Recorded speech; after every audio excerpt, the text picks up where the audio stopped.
This is Progress Canada, presented by Lightbulb Narrative. Today we're joined by Ontario NDP Leader and Leader of the Official Opposition, Marit Stiles.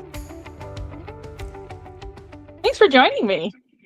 Oh, it's great to be here. I'm so excited about this.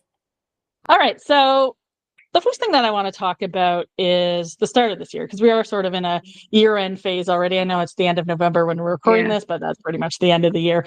So at the start of the year, you launched into your first campaign as leader. You'd been leader for a couple of years before then, but you launched headlong into the campaign. The result probably wasn't exactly what you wanted it to be. It was fairly status quo for the party, but you've actually done a lot of work since that campaign to review how the party did, to get in touch with the grassroots over the course of the summer. I know you did a whole summer-long tour to get feedback from folks. What have you heard from your own supporters and from voters at large about what they want from the NDP going forward? Oh, such a good question. Well, yeah, I mean, obviously, that was a snap election and it was a tough one. I mean, middle of the winter, everywhere in this province, we were just like everybody else digging our signs out of snowbanks, and it was very unpleasant, I have to say. And I think Doug Ford, was trying to take advantage of that moment to catch people a bit off guard. And it had a really, I think, devastating effect just generally in terms of the elections. I mean, we held our own. I'm proud of that, but it wasn't the result I wanted. I wanted to defeat Doug Ford. Period. And I think coming out of the election, what really struck me was that 55% of people didn't vote at all in that election. And as you said, I kind of hit the road almost immediately afterwards to get out there and listen to people and talk to them about what was going on. Because it was an unusual moment, I think, in Canadian history too, clearly. We were in the middle of a big transition at the federal level, but also, Trump and the threat of tariffs and the threat to our sovereignty, very real. I certainly understand why people were feeling scared. But when I look at 55% of Ontarians not voting, it tells me that people have kind of given up on politicians and on government in bringing hope. That they can change anything. And that's certainly what I was feeling during the election. And when I hit the road over the last month after the election and then through the summer too, it's what I've been hearing from people is, and I think Doug Ford, to be honest, has kind of, he's done this quite effectively actually, is he's lowered people's expectations about what government can do for them, what politics is about. And why they should care. And I think, he's done us all, I think, a great disservice, because the truth is that other governments are doing some really important things. But what I heard when I went on the road was that people want us to reflect where they're at right now and the issues that they're dealing with. And what I'm seeing, and it certainly has defined our direction in the spring, but especially this fall, is that people are afraid. Not just of Trump, but really they're afraid of losing their jobs. They're afraid of not being able to make ends meet. Affordability, the cost of things, how expensive everything has become is the number one issue without question everywhere I go. And so people are they're struggling a lot right now, and they don't have time to worry about a lot of things that, sometimes we all want to talk about. And they really want to know that every cent that we are spending as a government is going to things that are going to make their lives easier, like make life more affordable, and also going to protect those jobs. And I don't have to tell you this, but we're losing jobs, a lot of jobs. We're at more than 700,000 people looking for work right now. That's 200,000 more than when Doug Ford actually was elected in 2018. So things have gotten worse under his government, not better. And we're seeing the particularly devastating impact on manufacturing. And I'll talk more about that, but I definitely think that for us, that's where we're getting our direction from. And I guess the other piece is just people want to know what they can do. What are we going to do? Because there's this sense out there oh, well, you can't defeat him. He's the Teflon man, right? And I always say that's just so not true. We've come close before. We will come close again. And the truth is, again, it's about restoring some hope to where people are at, that government, that politics can be better than this. I want to talk about that piece in particular, because this is one of the reasons that I started this podcast in the first place, is that this feeling of hopelessness is just not a nice place to sit in. It doesn't feel effective. It doesn't feel it doesn't feel great. So, the whole idea of this being the progress podcast is that, yes, we can make progress. What are the things we're doing? Who can we ally ourselves with? How can we move things forward? And you've hit the nail on the head there that Doug Ford and leaders like him have really lowered expectations about what government can do for people. And I think part of combating that is showing a different way, and for politicians on the other side to behave in a different way. So I want to talk about your leadership review, actually, because this is something I followed. I wasn't there personally, but it's something I followed along online with a bunch of my NDP friends. And what struck me in the aftermath of that was you actually did show a different path, in that a lot of people come in with their leadership team and they don't want to change tack if things don't go right because, loyalty, yada, yada, yada. But ultimately, as a party leader, your loyalty is to the people of the province, and you have to find ways to make things better. And maybe that means you need to change out your team, your message, whatever it is. But you immediately took action after the result that you got, and you changed some of your team, and you've had this focus on creating a culture of winning, which I think is, in talking to my NDP friends, this is a constant debate. Do we want to be, pure about our values? Do we want to win elections? What is the balance between those two things? And I think, at this point in the Ontario NDP's history, second place isn't going to cut it again. And I think you are really looking at ways to change that conversation and figure out how to win. You've brought people in who have won in other provinces and have helped form government there. What does this whole process look for you now as you try to create that culture of winning? Well, thanks. I certainly, I have tried to make some real changes, and it was a disappointing result for me. Like people always say, well, you won, you got the majority. Like, no, I've heard from people, and I have been hearing from people. We were not happy with that result.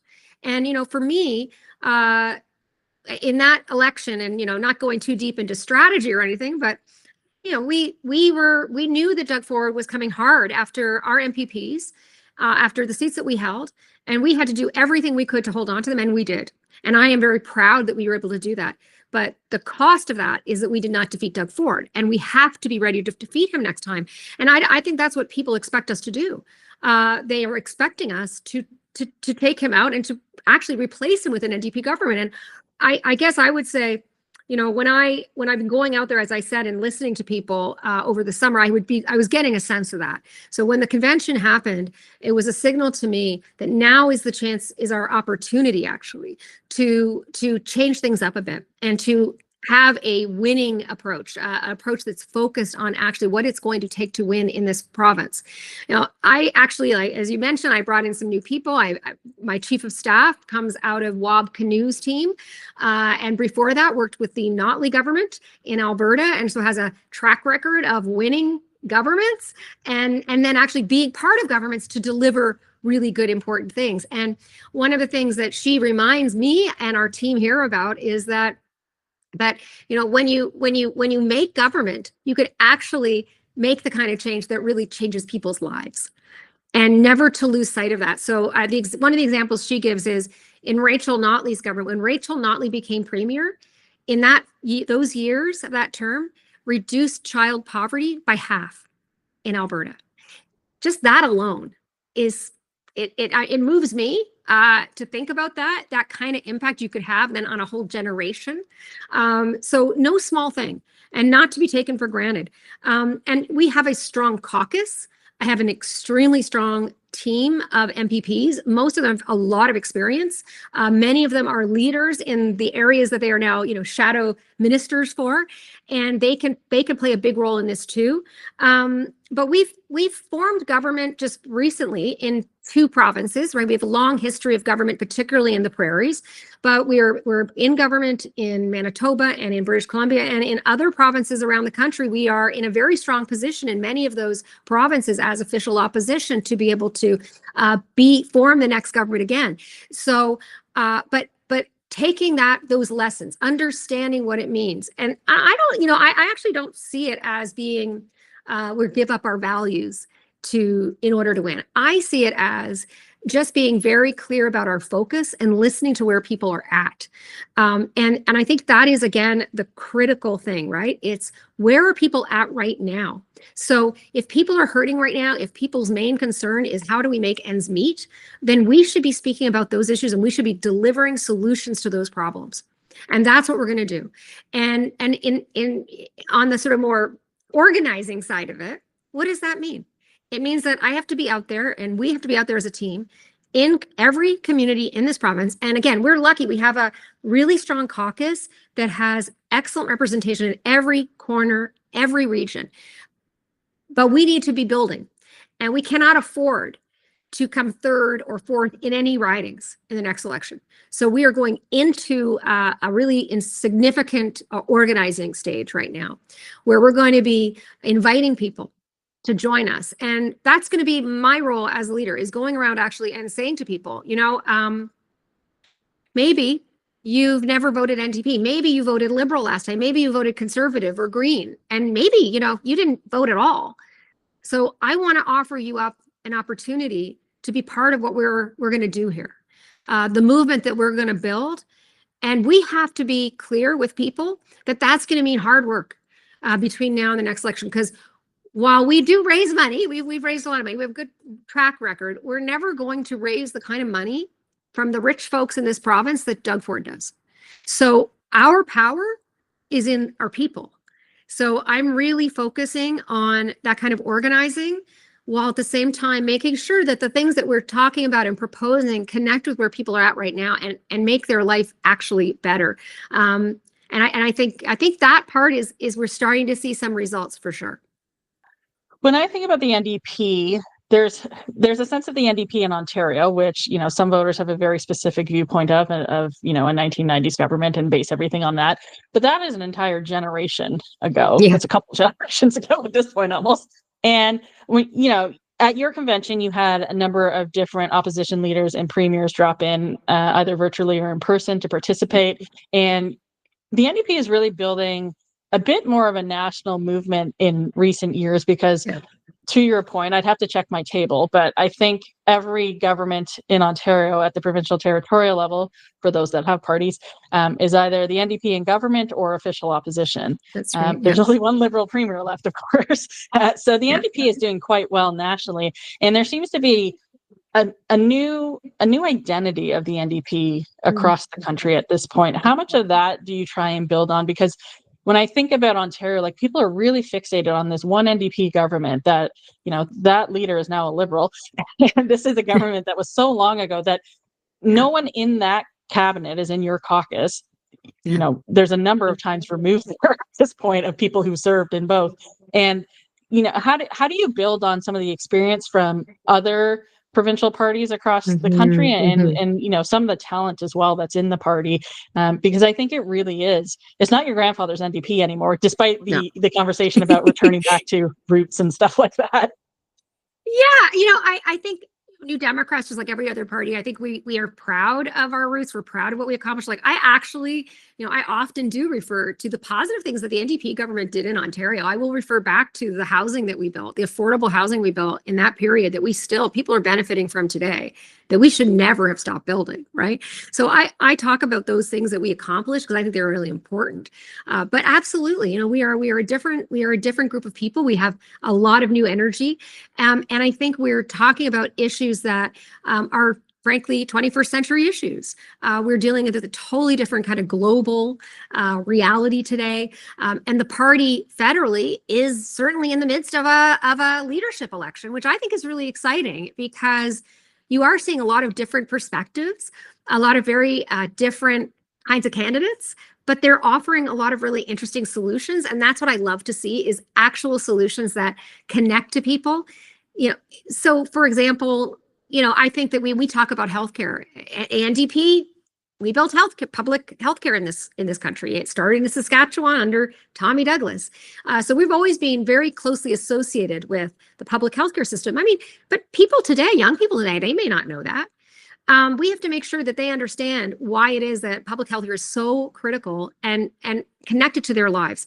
And I think it's things like, for example, talking about the fact that life is pretty expensive right now. The last thing you need is to be worrying about paying for your health care when you're trying to pay for groceries.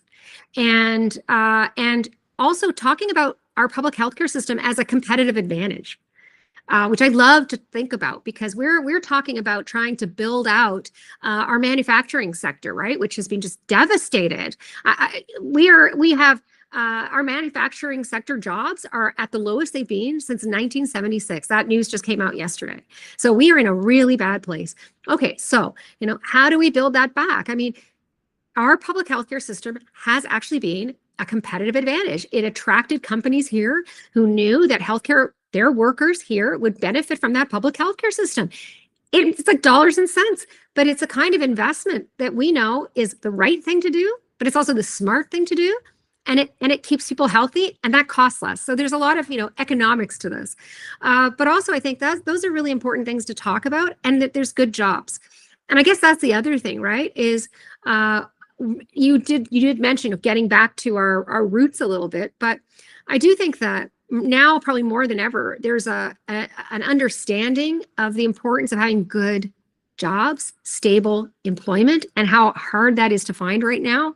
People working multiple jobs, unable to pay their rent, going to food banks, living with that kind of insecurity, while we have a government in Doug Ford that is focused on like his fantasy tunnel, or in the midst of yet another scandal where their friends and their insiders are getting rich off money that people, those are your hard-earned tax dollars. So I guess in a sense, I think that we are actually getting back to our roots, because we're looking at like more of a progressive populism, I think, in Ontario and across the country. And the other piece of that is just seeing the results, right? Like, and that's why I'm bringing in people from some of those other provinces, because we're one big team. We all have a similar mission and a similar vision of where we want to take things.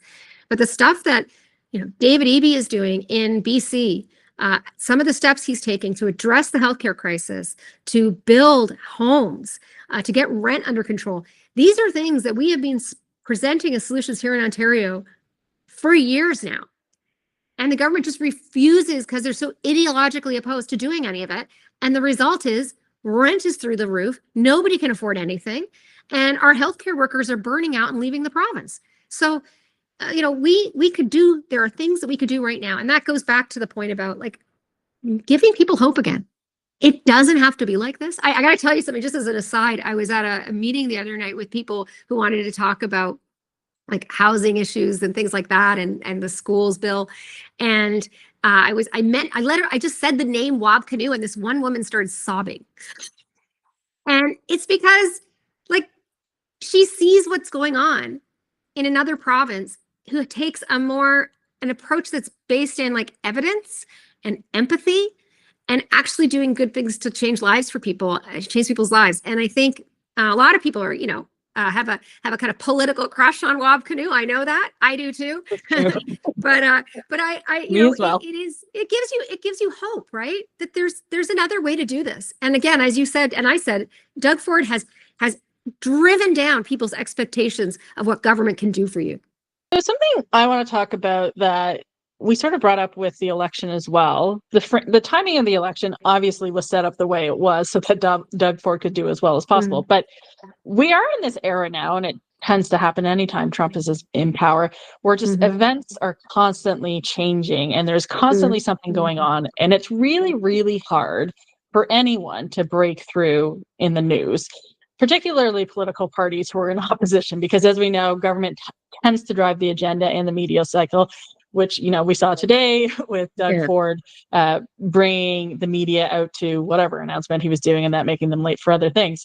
So one of the complaints that tends to happen, though, is people are like, well, where's the opposition? They're invisible. They're not doing anything, which is very deeply frustrating. Like, I can feel your pain through the screen because it's very, very frustrating when you're doing this work day in and day out. You're working, 14, 16-hour days, maybe even more, and people don't realize how much you're putting into things.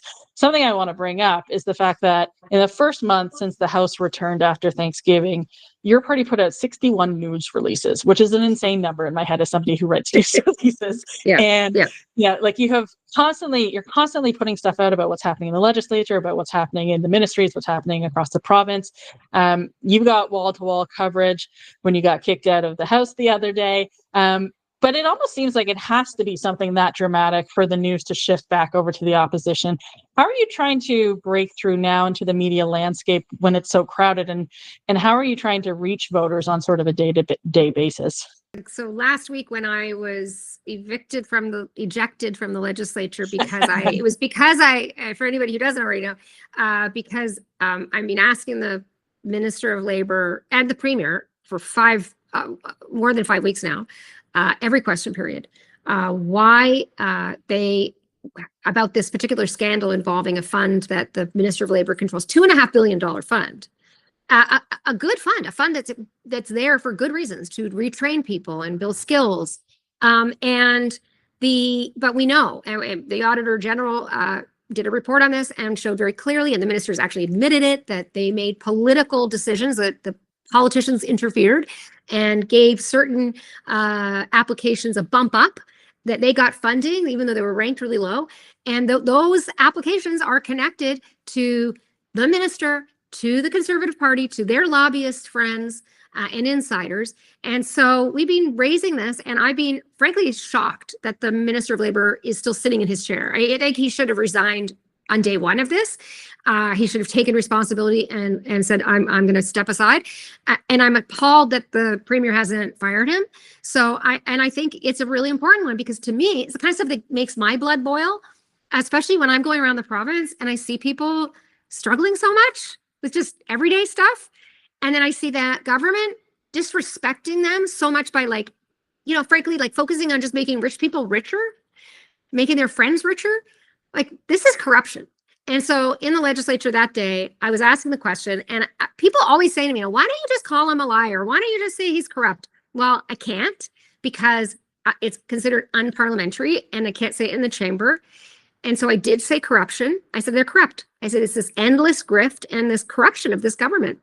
And the speaker asked me to withdraw that word. And I just said, I can't. I can't today. I've had it. That is what this government is. It's corruption. I'm going to call it what it is. So I got ejected. And yeah, I have heard from so many people, and we have seen, a lot of pickup from that. And I think it's because it spoke to what I've heard from people is it's calling them something that people believe they are. It's something that everybody kind of knows. And it's the same, they have the same response I do, is it's the stuff that makes your blood boil. We deserve better than that. We pay our taxes and we work really hard every day, regular people. I've had so many people tell me this in the last few weeks, and then they do this and they get away with it, and they think they can just keep getting away with it. So I called it what it is. And I think that's, to your point, that is what is connecting with people right now, is just connecting with where they're at and what people really believe and being honest about it. Truly, at the end of the day, that was just me kind of riffing on what I actually think. And one of my staff recently said to me, it's like Marit being Marit. It's like Marit being her authentic self. And it is. I'm fed up. And I think maybe I'm channeling a little bit of where people are at. And I think, going back to the beginning of our conversation, that's what I think a lot of people need to hear, is that, this is, you do not need to put up with this. You shouldn't need to put up with this. This is corruption. It's at worst, it's preferential treatment, certainly. And I'm not particularly interested in the kind of lows that sometimes we hit in the legislature. I know that also turns people off. And I know that when I say those things and I call the Premier out for things, he takes it very personally, and he says some really nasty stuff, and things can really disintegrate. But I feel like I was elected and given the privilege of this position to stand up against him. all 5'1" of me, to stand up to that. I have the privilege of getting, as the leader of the opposition, to ask the questions that everybody else wants asked. And that's what I keep hearing from people. I've been hearing from farmers in Chatham. I've been hearing from miners in Sudbury. I've been hearing from grandmothers here and young people. I've been hearing from so many people who are happy about it. But it's not just because I'm calling out the corruption. It's because we're talking about the issues that matter to them. The contrast. Where is the jobs plan? The government is a jobs disaster. You've heard me say that a million times, probably. Where is the plan?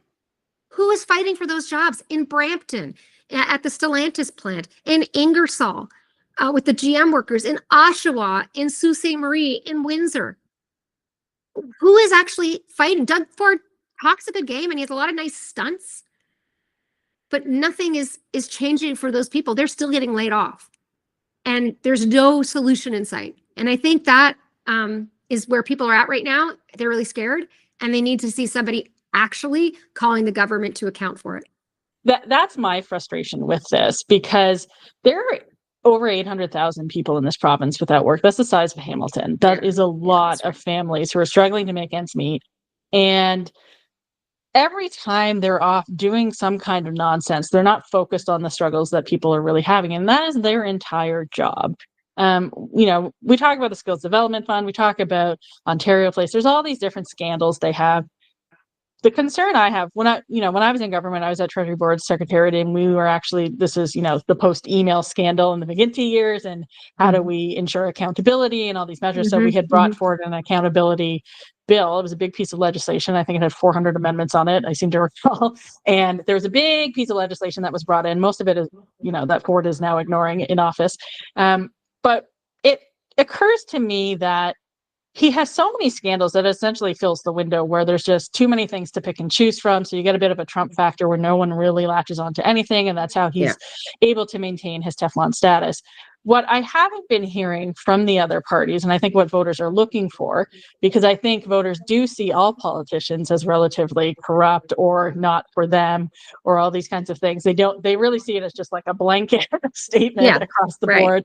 And until they see an alternative, they're not really going to get too fired up about it, because they're like, well, nothing will change. What I think needs to happen is there needs to be some kind of accountability measures put forward. And I'm wondering if you've thought about that, either in terms of legislation you can put forward now, or going forward towards the next election, a package on this, because this government has certainly given you a lot of fuel to create such a plan. And I'm just wondering, what are the institutional fixes you've been thinking at, seeing this up close every day?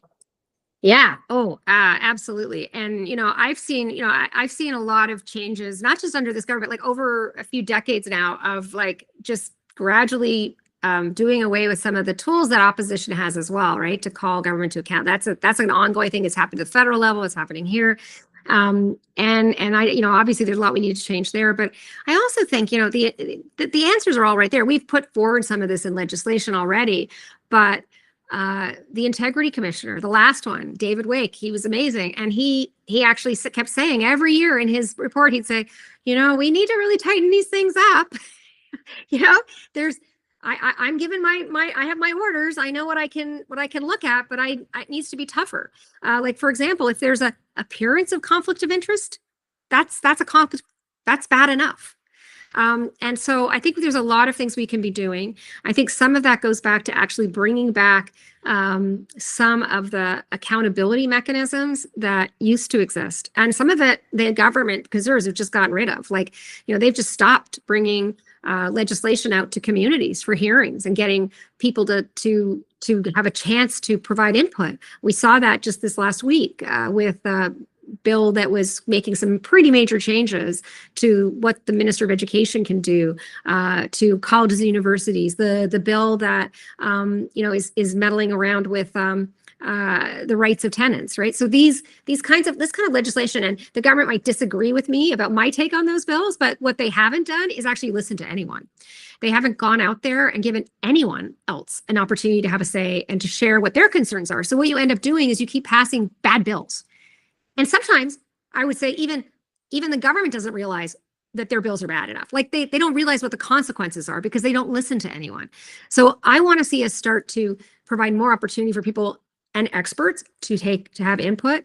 I really want to see us go back to, I think we have to control better some of the donation limits and things like that, because we are seeing this American style politics creeping in a really big way. Ford is gonna, lift the donation limit again. I think things like that are really unfortunate. And he gets, like, as you said, I don't know that he gets away with it, but it's true. There's so much happening at any time that unless you're following this really carefully, like you or I, you're going to miss some of this. And in the scheme of what people are actually dealing with in their regular lives, they got a lot else to worry about. And that's why I always think it's like on us to kind of make sure that those, at very least, there's transparency and accountability from government.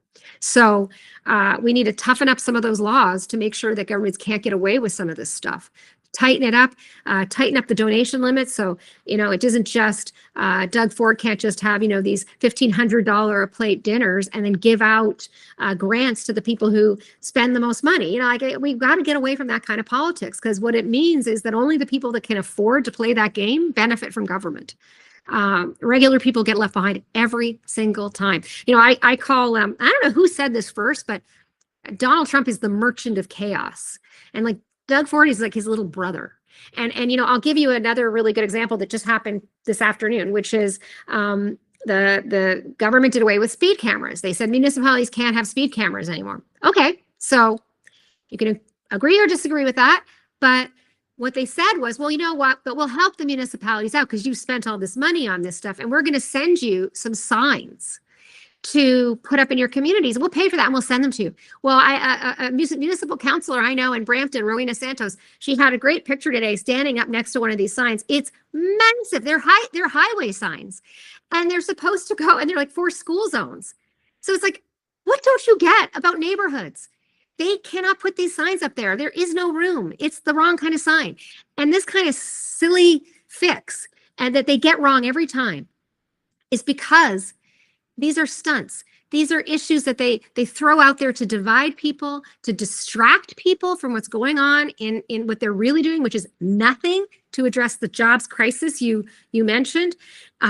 They can't get these things right, but they're distractions too, right? So when I stand up there in the legislature and I'm trying to focus on the issues that we have before us, it doesn't surprise me that when Doug Ford starts to go after me and tell me that I'm not a big enough businessman, or the Minister of Labor says, well, you probably don't even know how to mix cement, like he's ever mixed cement in his life. And I don't really care if Doug Ford wants to go out there, and I look forward to him going out and putting up these signs himself, which is what he threatened to do today with his little red shovel, because the fact is it's a distraction. And I look forward to pointing out to people that while he's out there wasting his time putting up that sign that is not going to work, it's not going to work. Meanwhile, those workers in Ingersoll are looking at a Christmas, at a holiday where they don't know where they can buy their kids gifts. And that's what he should be focused on. Given all their mess ups, like do over Doug here, right? Like everything he touches, he has to try at least 3 times to fix it, and he usually ends up at the solution that existed before he was there. And like if he had a band name, it would be Do Over Doug and the Incompetents. Like I think that's what their band name would be. But given that, we have this generational challenge in Canada right now where housing affordability is at a crisis point, and we don't seem to be making a lot of progress. And Ontario in particular seems to be dragging down the rest of the country. So, what is this government doing while they're playing around with signs and all these other pieces of nonsense that they're focused on? Well, they're also attacking the rights of renters, as the NDP has really been vocal about. They're failing to meet construction targets at a level that we aren't seeing anywhere else in the country. And of course, let's not forget, this government is still under investigation by the RCMP for its dealings around the Greenbelt in the housing sector. So what would an NDP government do differently to deliver more affordable housing, which I think is the generational crisis of our time? Wow, yeah, and thank you for asking that, because it is true. Like we have been very focused on just in the last few weeks, especially talking a lot about renters and tenants, because well, because the government was introducing legislation and making some threats to really shake things up that is going to be really bad, I think, for a lot of renters. Like, look, we have in this province, not just let alone in the city of Toronto, but all across the province, our rents have been skyrocketing. You know, it used to be, I've lived in Toronto ever since I came to Ontario from Newfoundland in the 90s, and there is it's no surprise that rent here is through the roof. But now it's not just Toronto, right? It's everywhere. It's small rural communities and northern communities, and it's mid-sized. It's a mess. And we do have a crisis as well in people losing their homes. And so the solution to that largely is we need to stop people from losing their homes. So I always say, like, the first step is stop people from losing their homes. And that means we need to bring back real rent control. We have to stop rent from continuing to rise at the rate it is. So when a tenant changes, we need to make sure that the rent can't go up like a lot higher, because we're just going to see rent continue to skyrocket and people are losing their homes. And we are seeing a lot of, as well, above guideline, we call them above guideline increases. And this has become just a regular thing. And it does tend to be, I will say, it's the big corporate landlords, right, that I'm most concerned about. I mean, in my riding, in my community, like, there are a lot of small mom and pop landlords who are struggling in their own way, right? And the way that the system is built now in Ontario doesn't work for anyone. It really doesn't. It doesn't work for anyone. It's a terrible system, and we do need to fix it. We need to have, fix the landlord tenant board, have more adjudicators, for example. There's a lot to do to fix that. But we have been talking about that mostly because the government has been pushing on that. And I think it's appalling what they've done. They're going to make it easier to evict renters. But the other thing we have to talk about is actually building homes, as you said. And the government seems to only ever want to talk about the private sector building, condos, homes, big homes, homes that are not affordable. And in fact, they've done away with a lot of the mechanisms that we had before to at least ensure that developers were had to build a certain amount of affordable housing. So that's a bit of a problem. But look, the problem at the end of the day is no province other than Ontario actually relies only on the private market to provide affordable housing. And up until the mid-90s, in Ontario and federally, we had agencies that were building homes, affordable homes, co-ops, rent geared to income, options, just different options. And those spaces still exist right now, and they have unbelievable waiting lists because so many people would love to have that option. And so I always say to the government, like, our housing starts are the lowest, I think lowest or second lowest in the country. And when you compare that to other provinces like British Columbia, where they actually have the ability, government, to coordinate and fund and work with the private sector, the nonprofit sector to build affordable homes, they're building. We could kickstart that here by getting the government building. And I can't think of anything that's a better nation building project than that.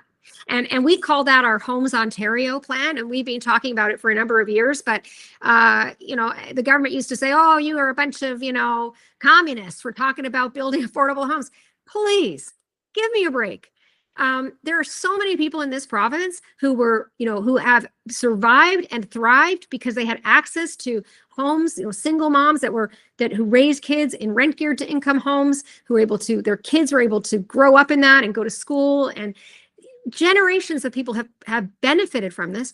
There are so many seniors out there I meet all the time who would love to be able to either, to get out of an unaffordable rental situation, or a home that they cannot afford to keep up anymore and is too big for them, and leave that to some younger family that might want to take it and go into a co-op or something else. And they can't do it because it doesn't exist. So there's the solution right there that the government should be looking at, and they refuse to for purely ideological reasons. And it's a real disservice to the people of Ontario. Because Ontarians, we are so far behind. The government had set their own target of 1.5 million homes. They've given up on it completely. They're not even talking about it anymore because it's fiction. It's fiction. They're not getting anywhere. So let's get people building. Let's do it now. Let's work with the federal government. Let's get housing built now. Let's get back in the business of building homes. I will say for our audience's benefit as well is that the current social housing wait list in Ontario is over 10 years long for an individual, which is an absurd number. Like, people will die on that wait list, just like they die on our surgical wait list in this province. That's right. So there is that. But the other part on the ideological part, we forget too, all this building of this type of housing that happened in the 60s and 70s was under a provincial conservative government in this province. Right. Like, yes, the federal government involved, but at that time, conservatives actually believed in building all kinds of different types of housing because people have different needs. That's true.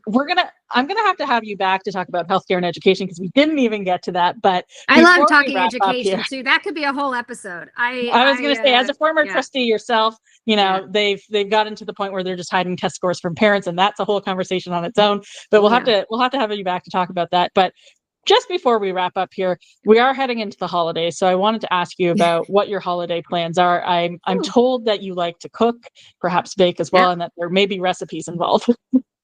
Yes. And in fact, I honestly, my hopes for the holidays are very, very realistic. I think I just want to spend a little bit of time with my family, my 2 daughters who are now young adults, and my mom and dad who live in Ottawa now, and my in-laws. And we're going to just have, a small but nice Christmas together, I hope. And I like to cook. I don't get to cook enough anymore. And I just like to cook a meal for people. And the best part is around, I think, the holidays is cooking with family. So like I'm looking forward to my mom and I, cooking up some stuff. She makes this really great red cabbage thing that's been in my family for a long time. And I like to make that. As a Pole myself, I'm very into the cabbage dishes. Cabbage, and it's that kind of basic stuff. And then, my dad always makes eggnog. It was his father's recipe. So it was my grandfather Ralph's recipe for eggnog, and that is another tradition. But I always feel like by the time we get to the eggnog, we're so full. I don't know. We may try to do it like the night before or something this year. But that's kind of my hope, is just some kind of quiet holiday and some time with my dogs too, who are missing me a lot these days. I have 2 little dogs, little mutts, and looking forward to some time with them. We hope that everybody on Ontario is able to get a little slice of that themselves, a nice time with family, perhaps, maybe an affordable dinner that they can afford over the course of the holidays. I know things are tough, but hopefully that people can find a little bit of joy. I have the privilege of going around and meeting a lot of people who work in food banks and different nonprofits and stuff. And I in my experience in our family, we didn't do it every year, but the things that we do together as a family around the holidays, if we can manage it, is get out and, help cook a meal for someone or deliver something for a food bank. Those things are super fulfilling. And I agree with you. A lot of people, I think, are going to be cutting corners this holiday, including a lot of people in my own family. And so just focusing on the simple things is a good way to go. All right. I think that's a great note. All right. Thanks so much for joining me, Marit. Yeah, it was a lot of fun. You've been listening to Progress Canada, presented by Lightbulb Narrative, a Canadian-owned company specializing in strategic communications, narrative development, and content creation. Our music today was composed by Elliot Middleton. If you enjoyed today's episode, please consider subscribing to access future episodes the moment they drop. Thanks for listening.